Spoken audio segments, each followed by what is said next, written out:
कमर रज़ा इफ़ी ये जो चाचू बैठा होता है ये भी बाबर के बिल्कुल कट्टर ख़िलाफ़ है। बाबर पे बकवास करता रहता है। मसला क्या है? मसला आप सबको पता है, मसला है व्यू का। अब इसको मैं यहाँ पे बहुत ज़्यादा एक्सपोज करूँगा इस अंकल को।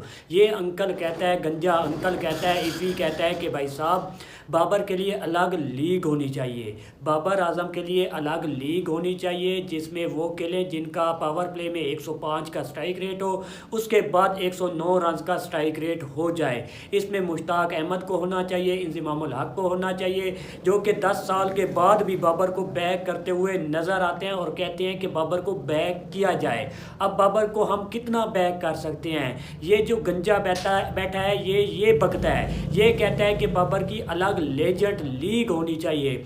भाई साहब ये ना भूलिएगा, मैं आपको सबसे पहले ये बता देता हूँ कि बाबर आजम का स्ट्राइक रेट कितना है और बाकियों का कितना स्ट्राइक रेट है, और पाकिस्तान में कौन ऐसा प्लेयर है जिसका 140 का स्ट्राइक रेट हो और उसके मिनिमम, मैं कह रहा हूँ मिनिमम रन उसके 1000 रन से ऊपर हो। अब आ जाते हैं अपने असल टॉपिक की जानिब। सबसे पहले बाबर आजम का T20 में 129 रन का स्ट्राइक रेट है और बाबर आजम का जो एवरेज स्कोर बनता है वो 40 प्लस एवरेज स्कोर बनता है। इसके साथ बाबर आजम ने T20 इंटरनेशनल में ऑल T20 जो लीग खेली जाती है जिसमें इंटरनेशनल भी आ जाती है उसमें 1100 बाबर आजम ने किए हुए हैं। सबसे ज़्यादा जो 100 है ना भाई साहब वो 22 है, वो है बॉस के, जी हाँ बिग बॉस क्रिस गेल के, यूनिवर्स बॉस वो है क्रिस गेल, उसकी है 2200।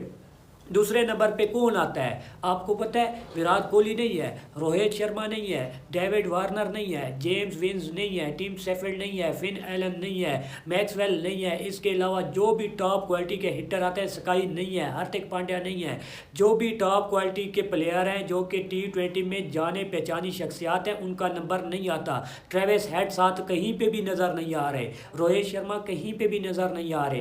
बाबर आजम दूसरे नंबर पर मौजूद हैं, 1100 किए हुए हैं बाबर आजम ने।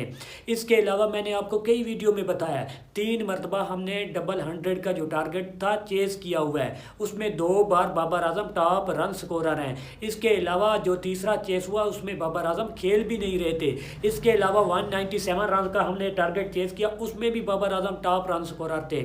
इसके अलावा अगर बात की जाए तो जो मैं आपको बता रहा था कि मैं आपके सामने रखूंगा, आपके पास एक ऐसा प्लेयर है जो कि रिटायर हो चुका है जिसका 140 प्लस स्ट्राइक रेट हो और 1000 प्लस रन हो, वो आपका प्लेयर रिटायर हो चुका है, वो है शाहिद अफरीदी।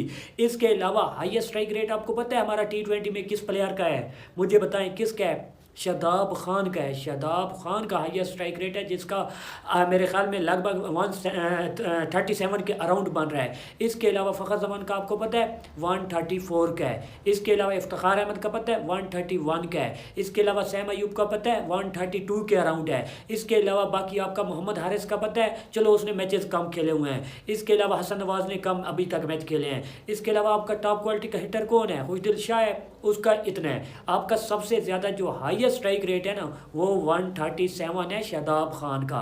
बाबर आजम का अब मेरे ख्याल में लगभग उसका 130 के अराउंड बन रहा है, या 131 है या 130 के अराउंड बन रहा है। इसके अलावा भाई साहब ये वही बाबर आजम है जिसने पहली मरतबा इंडिया के अगेंस्ट हमें जीत दिलाई थी, जो हमने 152 रन का टारगेट चेस किया था। इसके अलावा भाई साहब अगर बाबर आजम नहीं चल रहा ना, जो आज आप बैठ के बकवास कर रहे हैं ऐसे ऐसे गंजे, जो कि मेरे ख्याल में बंदा क्लीन शेव करके आए, हाँ अंडर शेव करके आए ना, जो चीज़ निकली होती है इसकी वैसे गंज नज़र आती है भाई साहब। इस लोंडे की ना, लोंडा क्या कहूँ यार, अंकल की ये जो गंज है ना उसी तरह नज़र आती है, चमकती हुई। इसके अलावा इन्हें क्रिकेट का पता भी नहीं है। मैं बैठूँ इनको एक्सपोज कर दूंगा, मैं इन्हें बताऊंगा कि बाबर ने क्या किया हुआ है। यार आपके मुल्क में या आपकी टीम में ऐसे प्लेयर आ जाएं जिनका एवरेज 30 प्लस हो और उनका स्ट्राइक रेट 140 प्लस हो, 150 प्लस हो। अगर 150 प्लस भी नहीं हो सकता, 145 प्लस हो, 30 रन की प्लस एवरेज हो, तो मैं कहूँगा, मैं इधर बैठ के बोलूँगा कि बाबर आजम को नहीं होना चाहिए, बिल्कुल नहीं होना चाहिए।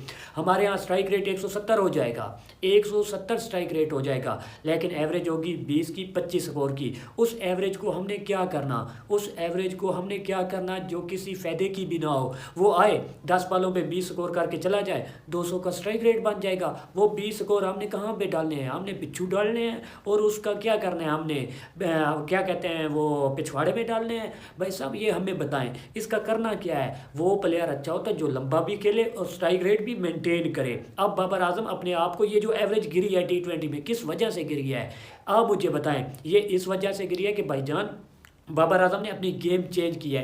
2024 में बाबर आजम ने मेरे ख्याल में 738 के अराउंड रन किए थे। उसमें बाबर आजम का जो स्ट्राइक रेट था ना वो 140 प्लस बन रहा था। इसके अलावा बाबर आजम की जो एवरेज थी 38 रन की एवरेज बन रही थी। 50 से वो मेरे ख्याल में आ गया 40 रन की एवरेज तक। आप खुद देख लें, एक प्लेयर अपनी गेम खुद चेंज कर रहा है। उसने नंबरिंग चेंज की, हर चीज़ उसने करके देख ली। लेकिन ये जो हमारे माफिया बैठे हुए हैं, ये जो टाउट बैठे हुए हैं, ये जो मेरे ख्याल में जो सी किस्म के लोग बैठे हुए हैं, इनको हजम नहीं होगा, लाजमी बात है।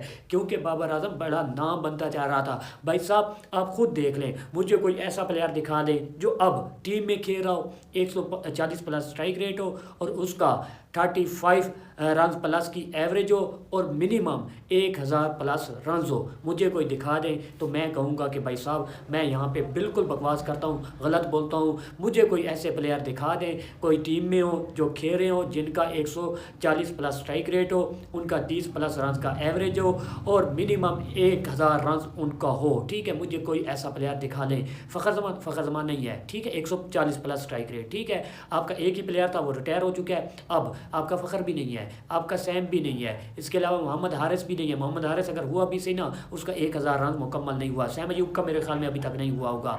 तो बाकी खुद डिसाइड कर लें, हम क्या गलत कहते हैं क्या सही कहते हैं, वो फैसला आप पे।